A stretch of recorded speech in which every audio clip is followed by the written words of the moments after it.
हम दीपक सुहाना आप सभी के प्रणाम करतानी और एगो भाव हम अपने माई खातिर देतानी जो उनकी माई यहाँ दुनिया में अनमोल होली। माई के कोनो मोल नहीं खे कि 9 महीने कोख में रखती अपना खून पिलाती माँ, 9 महीने कोख में रखती अपना खून पिलाती माँ, बच्चे को सूखे में करके खुद गीले में सो जाती माँ। तो माँ आखिर माई होती है। एगो भाव अपने माई खातिर।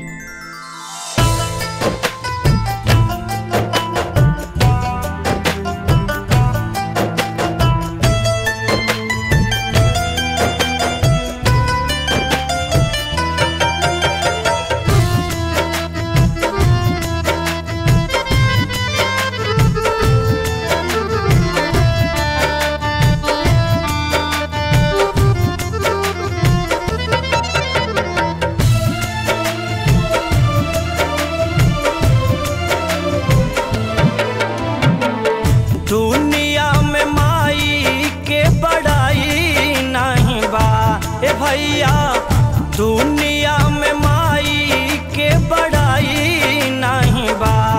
तनी ओकरा से पूछा जेकर माई नहीं बा, तनी ओकरा से पूछा जेकर माई नहीं बा।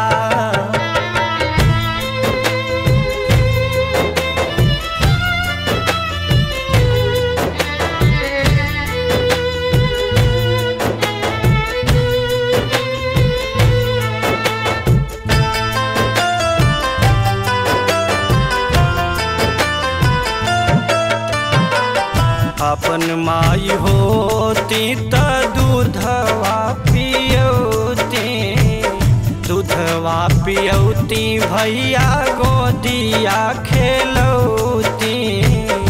अपन माई होती त दूधवा पियौती, दूधवा पियौती भैया गोदिया खेलौती। दूधवा से बढ़ी के मलाई नहीं बा ए भैया, दूधवा से बढ़ी के मलाई नहीं बा। तनी ओकरा से पूछा जेकर माई नहीं बा, तनी ओकरा से पूछा जेकर माई नहीं बा।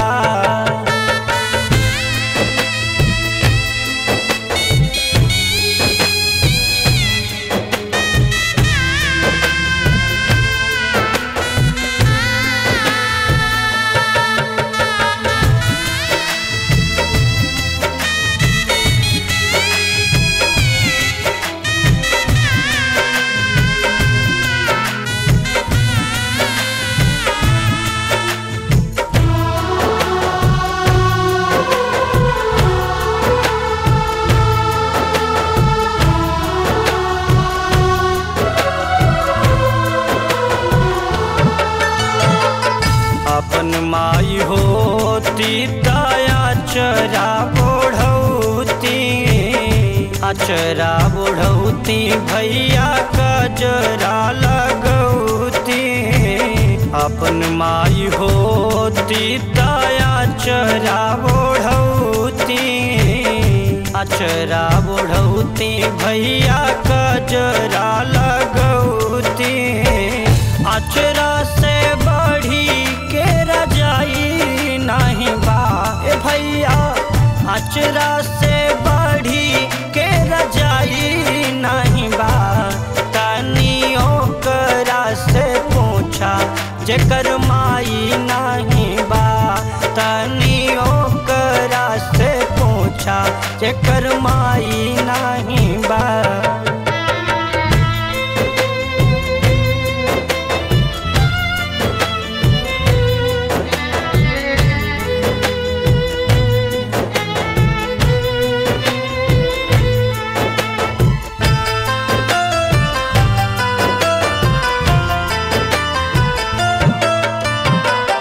अपन माई होती त ममता लुटौती, ममता लुटौती भैया सुहाना के खेलौती। अपन माई होती त ममता लुटौती, ममता लुटौती भैया